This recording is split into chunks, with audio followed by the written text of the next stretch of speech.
when we sit in zazen, it's strange. It's as if we all make each other stay. Když sedíme v zazenu, tak je to zvláštní, protože to vypadá, že se všichni nutíme navzájem, aby jsme tu zůstali. Of course we don't. We're free to get up. Samozřejmě můžete klidně odejít. But it's as if we make some unspoken agreement not to get up. But we can get up and leave and come back. Můžeme klidně odejít a zase se vrátit. Run away. Run away, yes. Yeah. So it's strange. We make unspoken agreement to sit still. Je zvláštní, že máme vlastně nevyřčenou dohodu sedět tiše. And in sitting still, we regulate ourselves.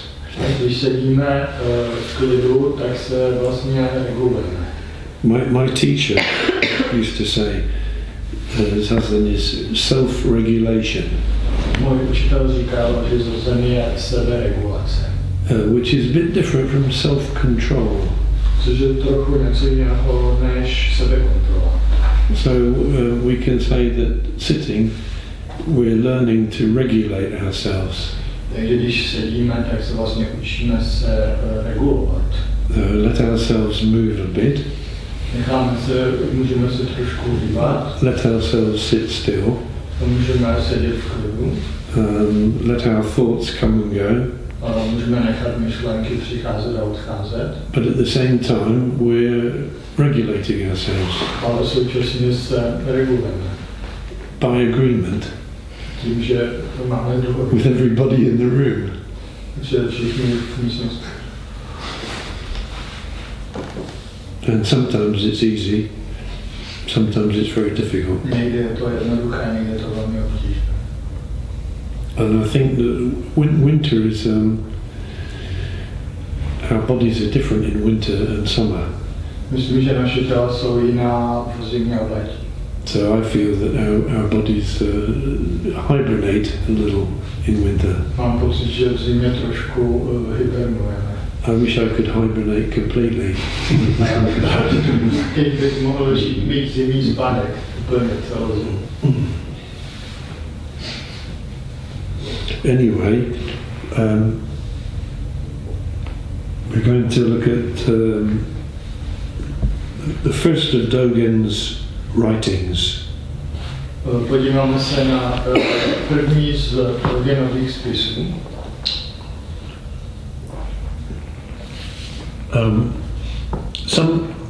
His writings are all collected together. Jeho spisy jsou všechny pozbírány dohromady. And one collection, as you know, is called Shōbo Genzo. A jedna sbírka se jmenuje, jak víte, Shōbo Genzo. Which we can translate to mean Shō, Ho, Gen, Zo. Shō means right or authentic. Shō znamená pravý nebo autentický. Ho means law or dharma. Ho znamená zákon, dharma nebo učení. Gen means eye. Gen oko. And Zo means storehouse. A Zo je sklad, úložiště. In Japan and China, the houses were built of wood. V Číně a v Japonsku byly domy postaveny ze dřeva. So beside the house, often they would build a small stone building. A často vedle domu postavili malou kamennou stavbičku, in which to store valuable things. které skladovaly cenné věci. So maybe money and maybe documents. Možná peníze, dokumenty. And also rice and other very important things. Rýži a další důležité věci. So that's called the storehouse. A tomu se říká, nevím jak to česky skoro. So Shōbo Genzo means authentic teachings, storehouse. Shōbogen znamená autentické učení oka toho obloženého prostoru. An eye suggests ability to see. Oko znamená schopnost vidět. To see in a sense to see reality. Ve smyslu vidět realitu. So the storehouse of the eye of the true teachings. Úložiště oka pravého uči. And this chapter is called Bendōwa in Japanese. Tato kapitola se japonsky jmenuje Bendōwa.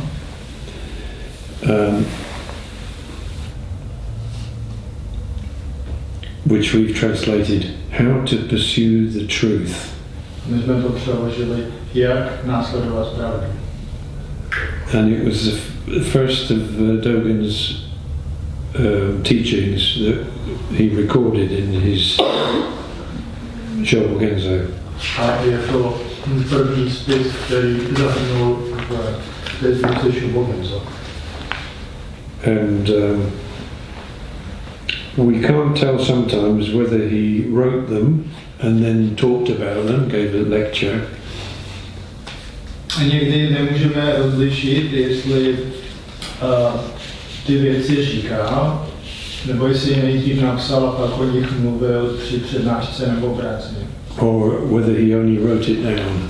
Nebo jestli to jenom napsal. But we can suppose that all of his writings in Shobogenzo, he also gave a lecture, a talk about them. Pravděpodobně všechny ty Shobogenza byly něco jako obsahem nějaké jeho přednášky.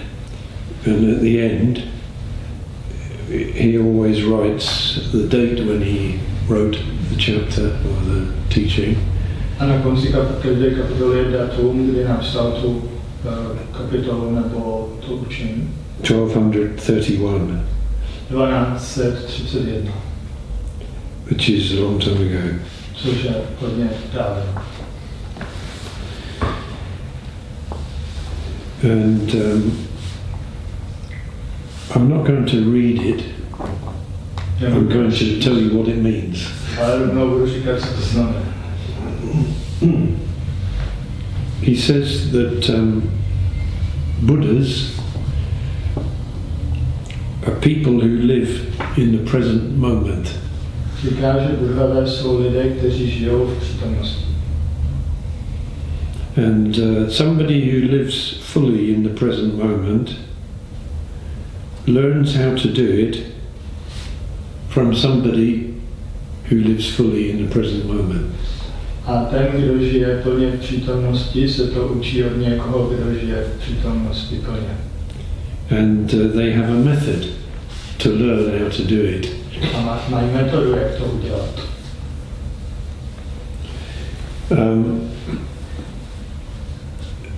As I said last night, if you go to YouTube, you can find lots of teachers telling us to live in the present moment. Jak už jsem říkal včera večer, když se podíváte na YouTube, je tam spousta učitelů, kteří vám říkají, jak žít v přítomnosti. And some of their teachings are very powerful, very clear. A některá ta učení jsou velmi silná a jasná.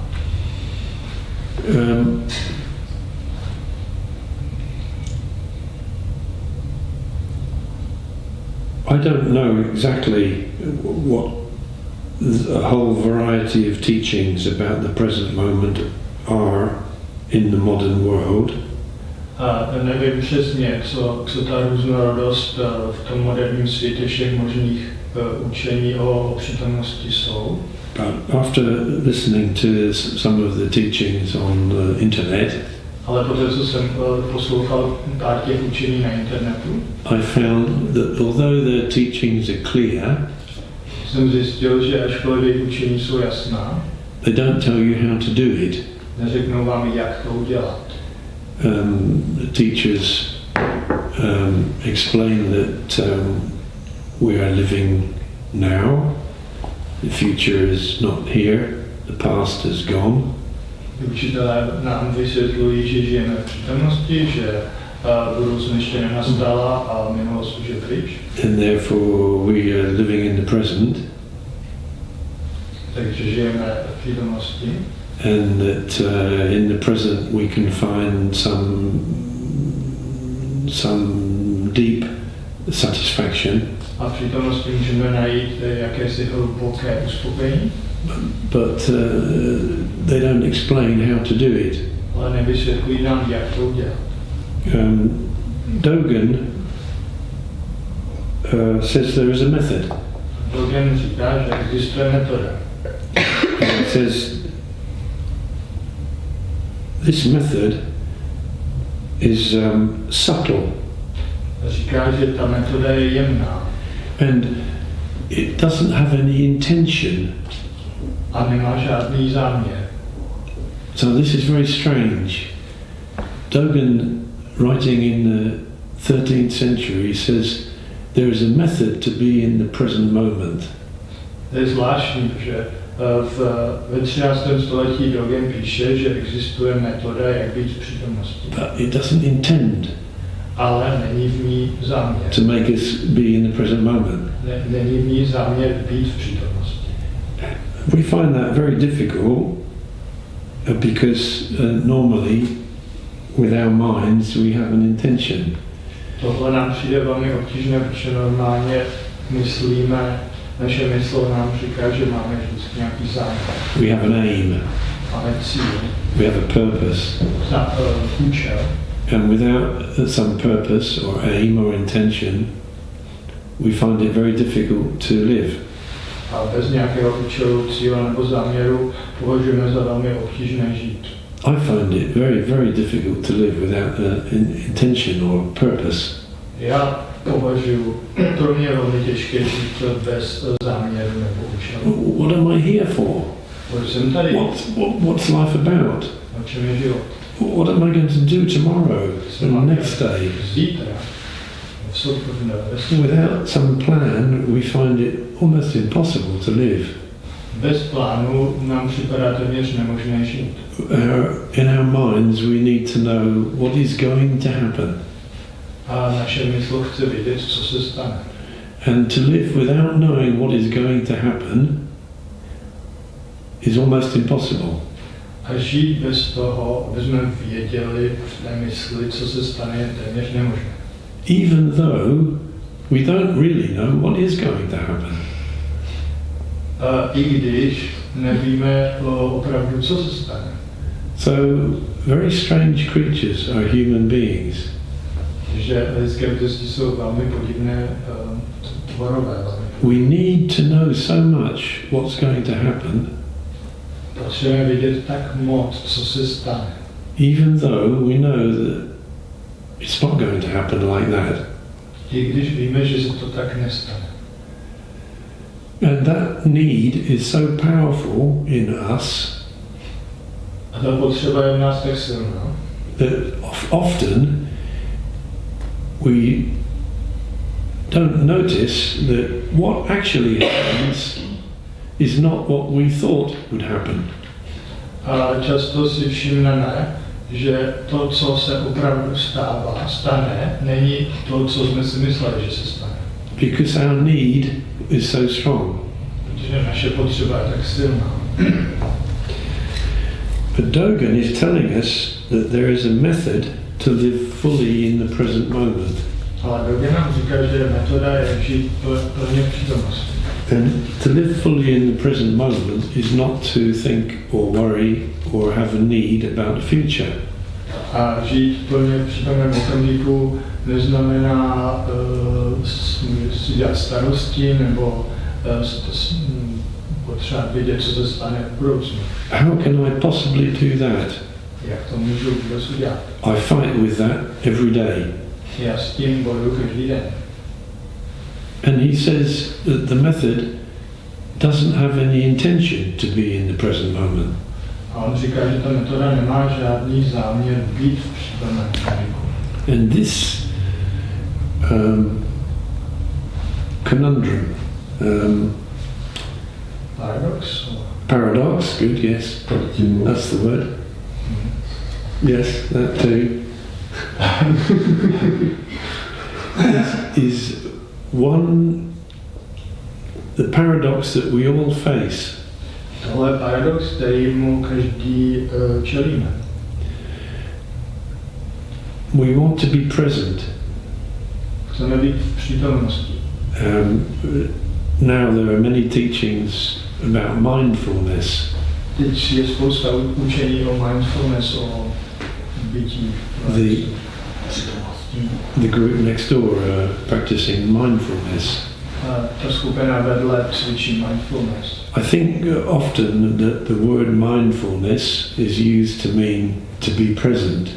Myslím, že často to znamená to mindfulness, být přítomen. But actually to be present is not to have our mind full of anything. Ale být přítomen neznamená mít naši mysl něčeho plnou. Because when our mind is full of something, we cannot be present. Protože když je naše mysl plná něčeho, tak nemůžeme být přítomní. Another paradox. To je další paradox. So it's full of paradoxes. Je to plné paradox.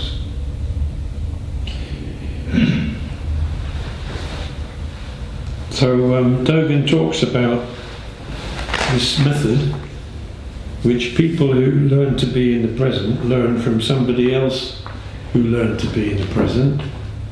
Takže Dogen mluví o metodě, kterou lidé, kteří chtějí být v přítomnosti, učí od někoho ve přítomnosti. Can only be taught from one person who learned to be in the present. Může to být učené jenom, může to být vyučováno jenom člověkem, který je. To another person, so that they can learn to be in the present. There is another person. Can you repeat it? You learn one person who already learned to be in the present. Jeden člověk, který už se naučil být v přítomnosti, teaches another person to be in the present. Učí dalšího člověka, jak být v přítomnosti. In other words, he's saying you learn it from a teacher, not from a book. A jinými slovy má na mysli, prostě si to učíte od učitele, ne od knihy. Although he's writing this in a book, ačkoliv to píše v knize, he's saying you can't learn it from the book. Říká, nemůžete to naučit z knihy. So that's another paradox. To je další paradox.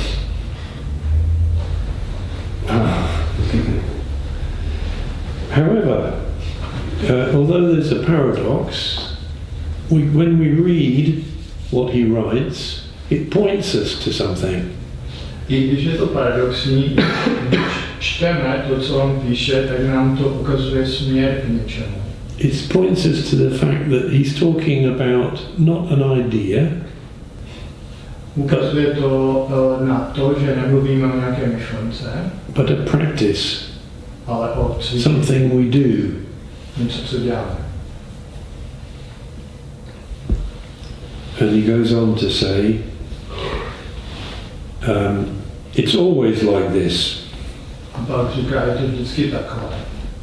And the practice which he wants to talk about is a balance between active and passive. A říká, že to cvičení, o kterém mluví, je rovnováha mezi aktivním a pasivním. And it makes our body and mind whole. A to vede k tomu, že naše tělo a mysl tvoří jeden celek. Which I talked about last night. O tom jsem mluvil včera večer. The authentic way of doing this for Dogen is called zazen. Autentický způsob, jak tohle udělat, se nazývá zazen. And it's sitting in an upright posture. Je to sezení v zpřímené pozici.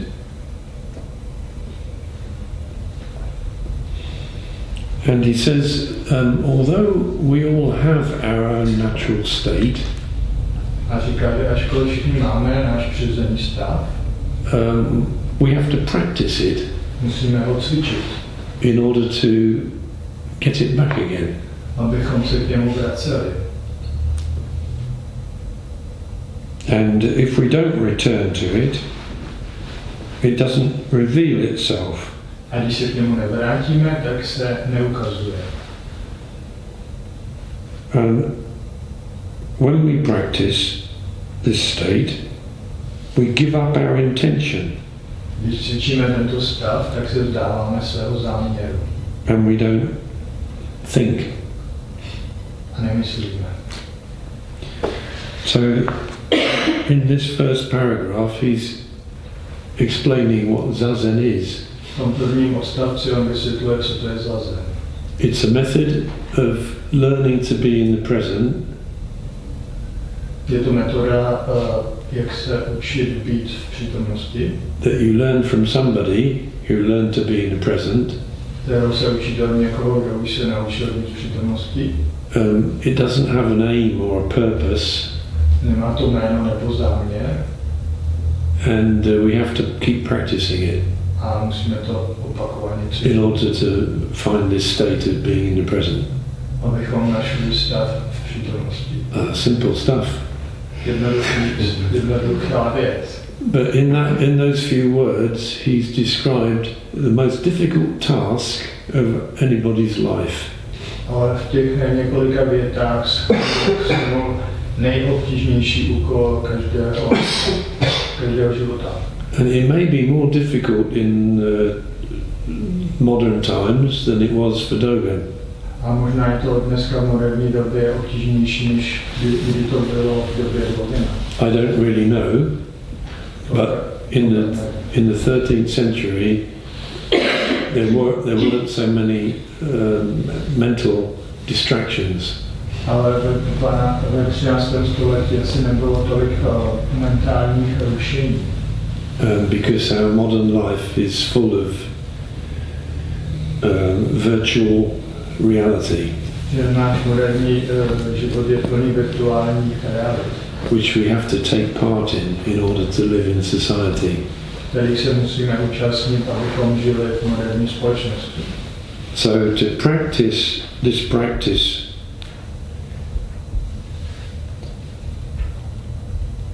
of being in the present is to give up all the things that we normally do in our daily life. Takže cvičit tuto metodu bytí v přítomnosti znamená vzdát se všech věcí, které normálně děláme v našem životě. Thinking about the past, myšlení na minulost, thinking about the future, myšlení na budoucnost, being affected by feelings from the past, být ovlivněn pocity z minulosti, being affected by feelings about the future, být ovlivněn pocity kvůli budoucnosti, hoping to get somewhere, doufat, že se někam dostaneme, hoping to make ourselves into a better person. doufat, že se staneme lepším člověkem. All these things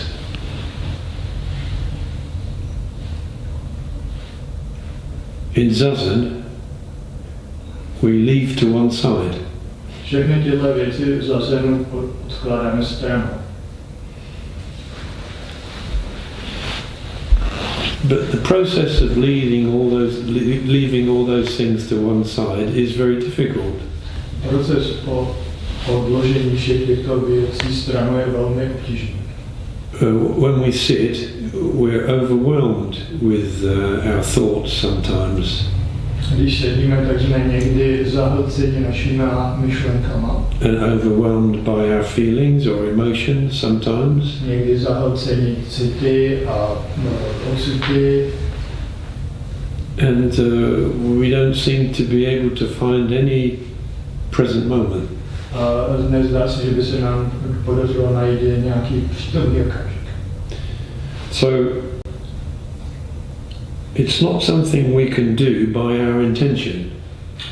Takže není to něco, co můžeme dělat záměrně.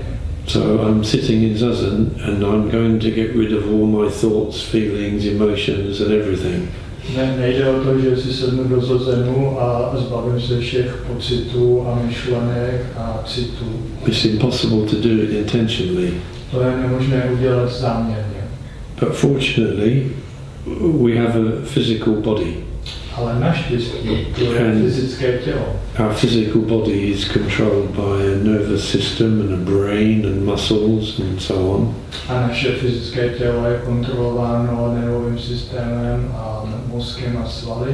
And the posture of zazen allows the body to find its own natural state. A pozice zazenu dovoluje mysli, aby našla svůj vlastní přirozený stav. Where the tension in our body drops away slowly. A tehdy postupně pomalu napětí v těle odchází. So zazen is not only some kind of mental meditation. Zase není pouze nějaká mentální meditace. It's a physical practice. To fyzické cvičení. And it's the physical part of zazen that saves us. A ta fyzická stránka zazenu nás zachraňuje. From our mind. Od naší mysli.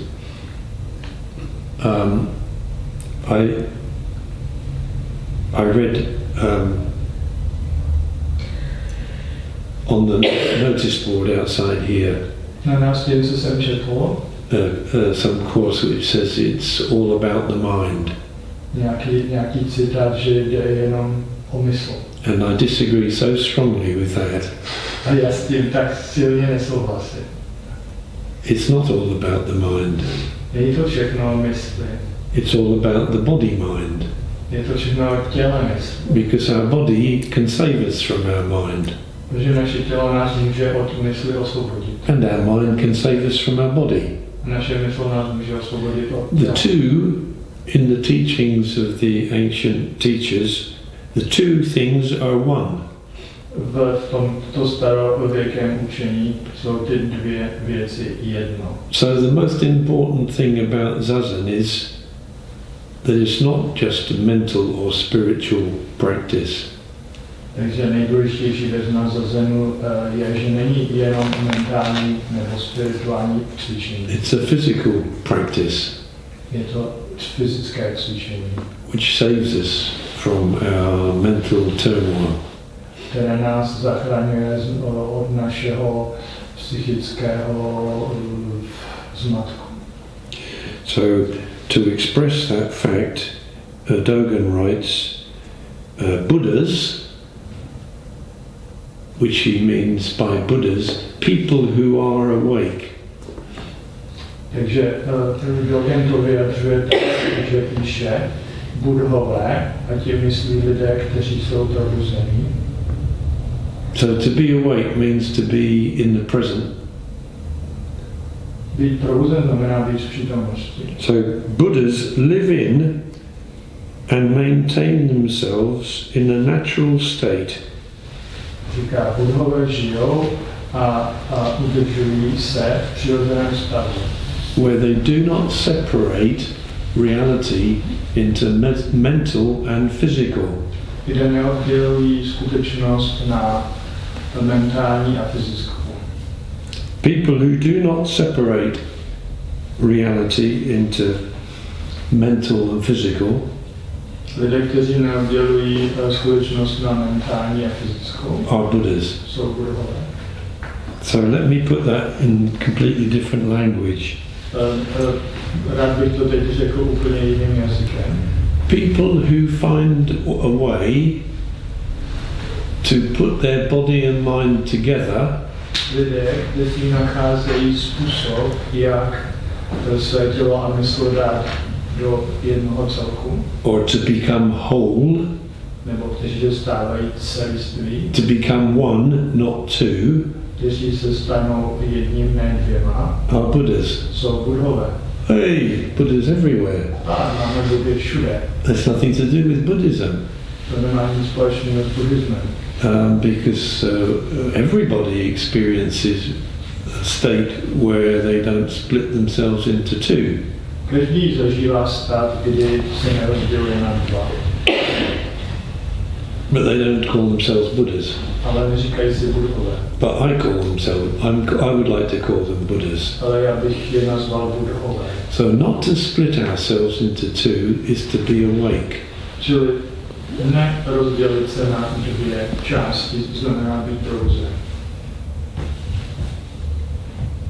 We do this thousands of times every day. Tohle děláme tisíckrát denně.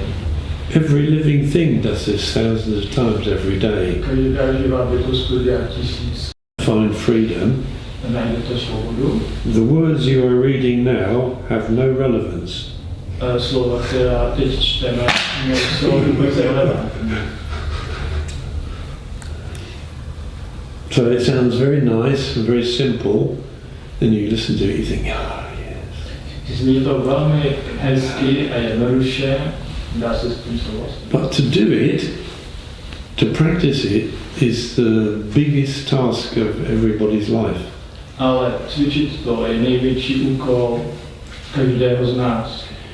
And although everybody needs to be whole, to be present, Ačkoliv každý potřebuje být celiství a v přítomnosti, we don't value it. my si toho nevážíme, nepřikládáme. So modern society values the intellect. Moderní společnost oceňuje intelekt. Thinking is the most important thing. Myšlení je nejdůležitější věc. And this has a very long history in Western society. A to má velmi dlouhou historii v západní společnosti.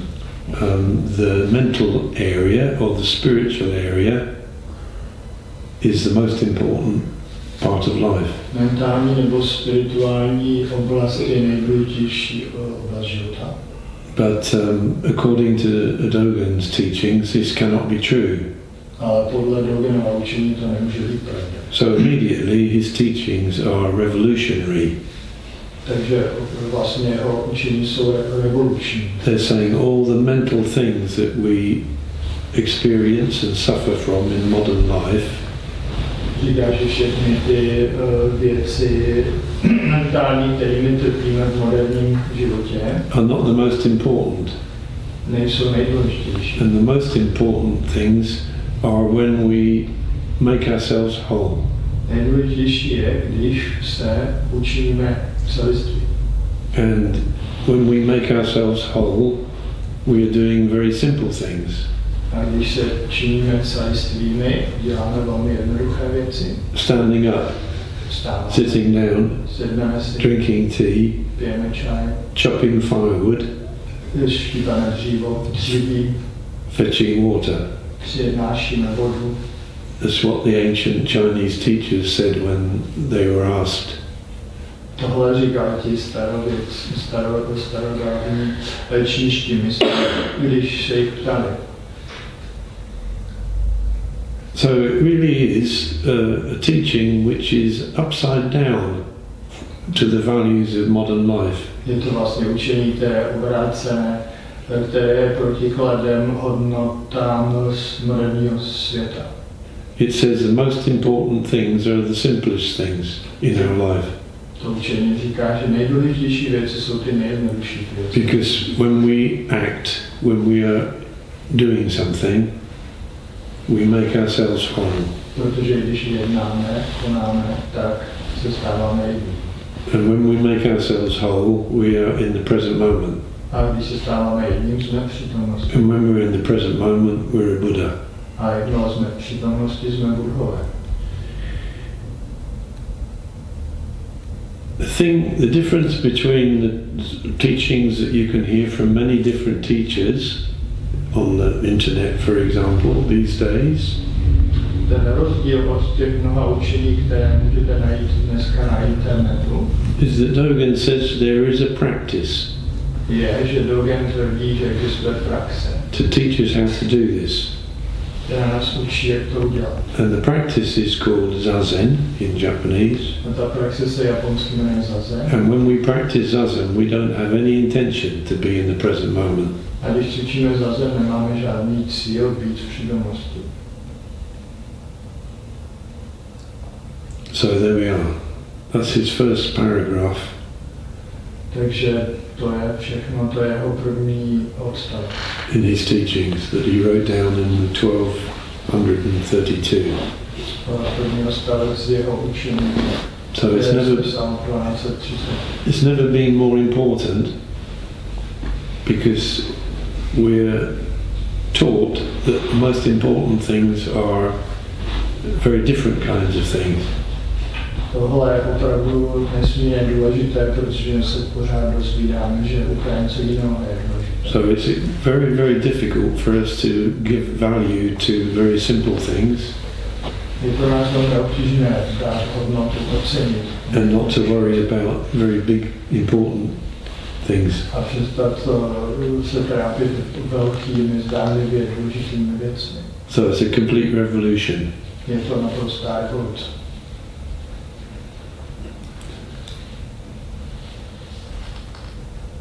So I stop there, and you can say or ask or Takže tady přestanu a můžete něco říct nebo se zeptat.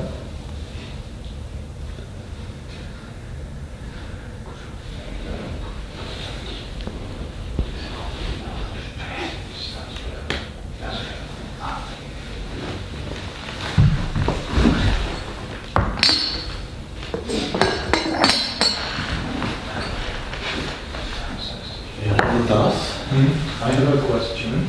Jestli je nezbytné praktikovat v přítomnosti člověka, který dosáhl té přítomnosti. Jestli je nezbytný učitel, který je v přítomnosti a jak to poznám.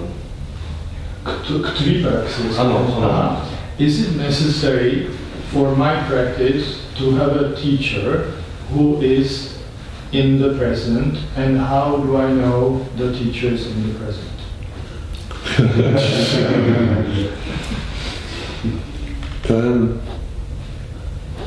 Dogen says it's important to have a teacher. Dogen říká, že je důležité mít učitele. He also says if you can't find a teacher, it's better to stay alone. On taky říká, že pokud nemůžete najít žádného učitele, lepší zůstat sám. If you find a teacher, how do you know whether that teacher is doing what he says or what she says? A když najdete učitele, jak zjistíte, jestli to, co ten učitel učí, je opravdu to, co je? I don't know. Já nevím. You have to use some kind of intuition, or you have to watch the teacher, and then you have to think, I wonder. Musíte použít intuici nebo dívat se, jak ten učitel se chová, a pak si můžete říct, co to se mi nějak nezdá. And you need a teacher who is honest. Potřebujete učitel, který je upřímný. I mean really honest. Opravdu upřímný. If you're teaching something, it's very common to for the teacher to pretend that they know everything.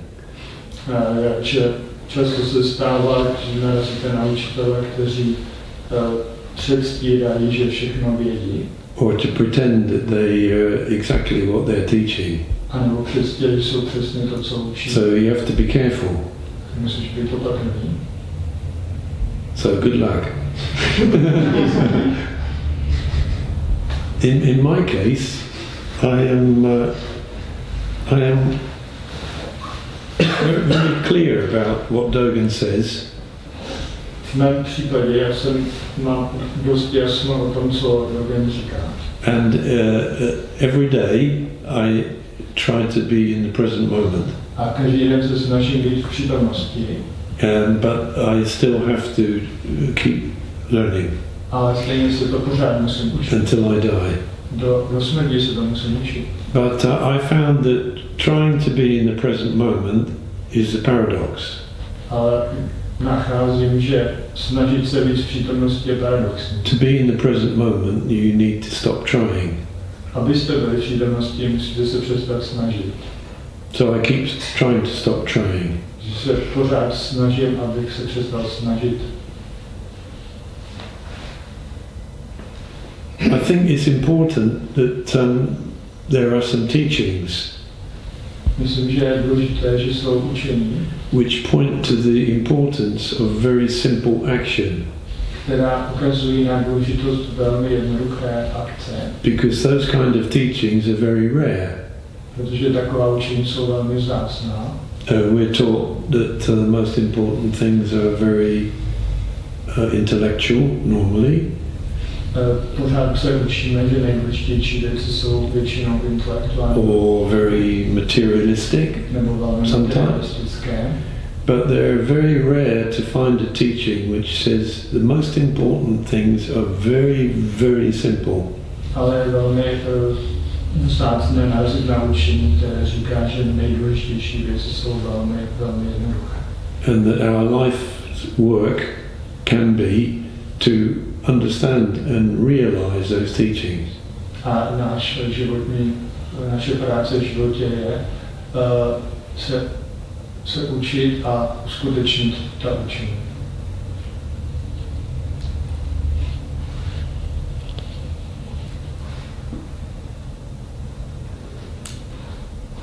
And I think it's a big stereotype that I always come across, that people think that Buddhist teachers are always in present. Always in present. Yeah, I've never seen such a person. it's impossible. It's impossible. Největší stereotyp o učitelích buddhismu je, že jsou pořád v přítomnosti. Ještě jsem nikoho takového nikdy nepotkal. A mají říkat, že to je nemožné. However, it's important to realize the importance. Nicméně je důležité uvědomit si tu důležitost. To notice those moments when you are present and to realize those are the most valuable parts. Důležité je všimnout si ty okamžiky, kdy jsme v přítomnosti a že to jsou ty nejdůležitější okamžiky.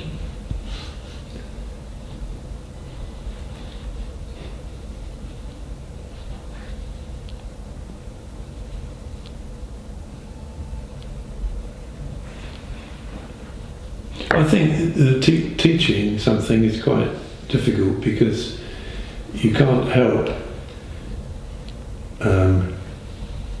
giving the impression that what you're saying describes what you're always like. To je velmi těžký jako vlastně pro učitele, protože to vypadá, že to, co říkají, to, co učí, je přesně to, co jsou ve svém životě neustále. So the only way I can find to get around that is I don't hide anything about my life. Jediný způsob, jak můžu to udělat, je, že prostě neskrývám nic o svém životě. But if you only listen to what I say, it sounds like I'm exactly what I'm saying. Když posloucháte to, co říkám, But many of you know I'm not. vypadá to, že to, co říkám, je to, co jsem, ale mnoho z vás ví, že to tak není.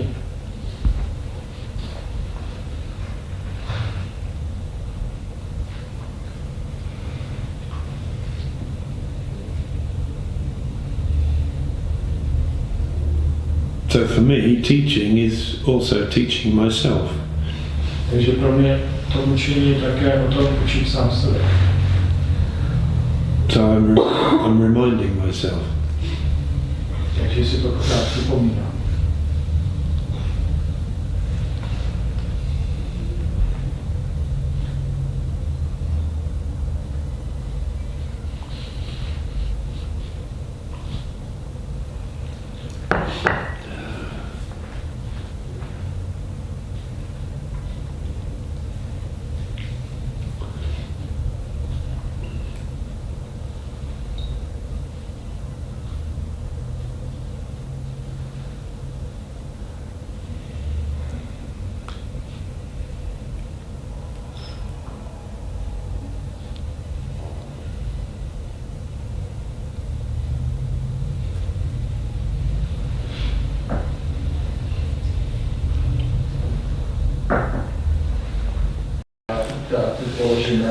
Oh, I was trying to do that.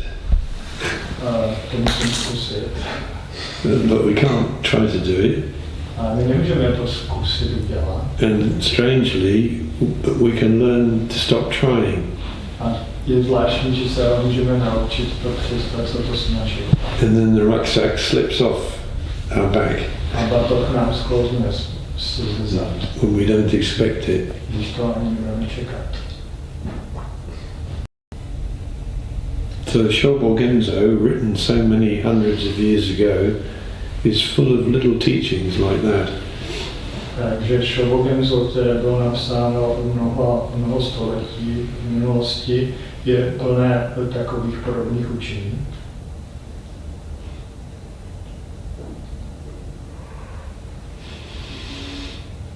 What do you think about it?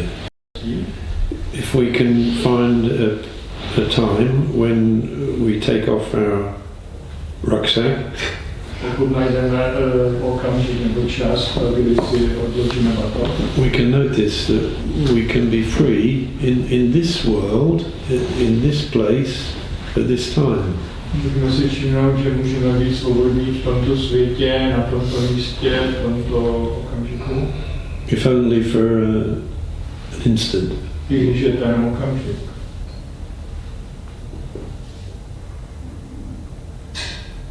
So nothing is forever. Nic netrvá věčně. So to be free now, to put our rucksack down now, is all we can do.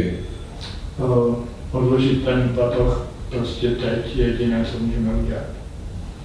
Sometimes the rucksack has a long elastic coming around our neck, and when we don't notice, it springs back onto our back again. Někdy jsou ty elektrické pokrovy a že nám vyskočil zpátky nazad. So we have to take it off again.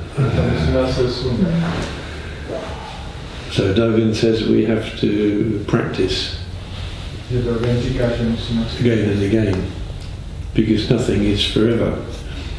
Nothing is forever. It's very, very disappointing and sad. But it's also very happy. Nic netrvá věčně, ale je to dost taková šťastná situace. It means that all the good things are not forever. Oh, To znamená, že všechny dobré věci nebudou trvat věčně. It means all the bad things are not forever. A když špatné věci jsou věčné, tak z toho taky můžeme vydělat. Nothing is forever. Nic netrvá It's věčně. very difficult thing to learn. Je to velmi obtížné se s tím smířit.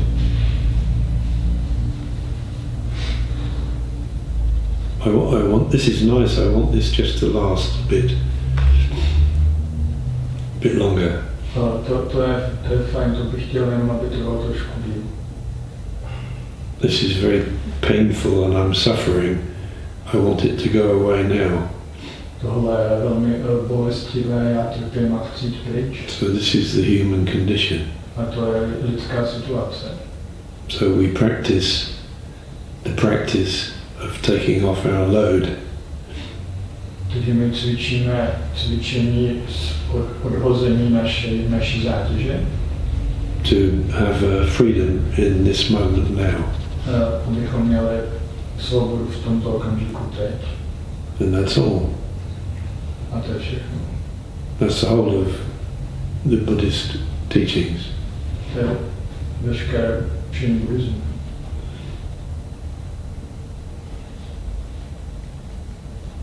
Very simple to listen to. Je to velmi jednoduché to poslouchat. And a lifetime of practice to do it. Ale je to otázka celoživotní praxe to uskutečnit.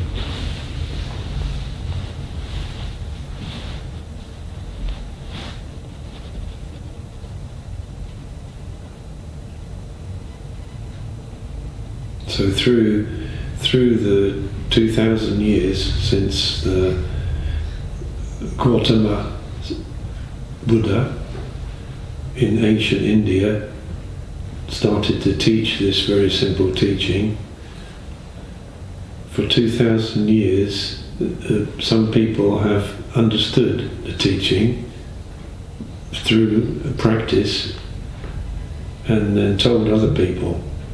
And then those people have told other people, and so on, but not so many people. Tak už je to vlastně přes 2000 let od té doby, co žil Buddha v Indii. Od té doby se předává toto učení od člověka k člověku, ale ne mnoho lidí ho za tu dobu znali. And during those 2000 years, many people misunderstood. A během té doby mnoho lidí to učení špatně pochopilo. They thought, for instance, to have a beautiful black mat and a beautiful red cushion was the most important thing.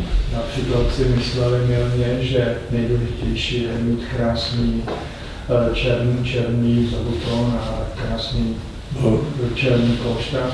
Or to have a statue of the beautiful Buddha is very important. Nebo že je velmi důležité mít krásnou sochu Budhy. Or to wear special clothing was the most important thing. A nebo že je nejdůležitější mít na sobě velice zvláštní speciální oblečení. So there have been many misunderstandings.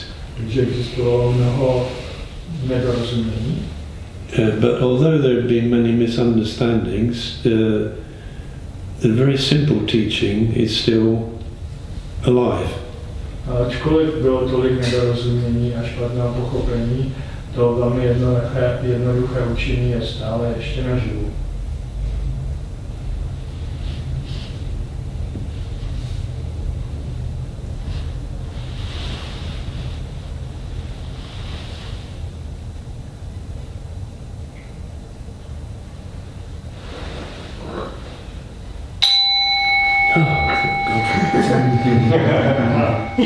There is in 5 minutes.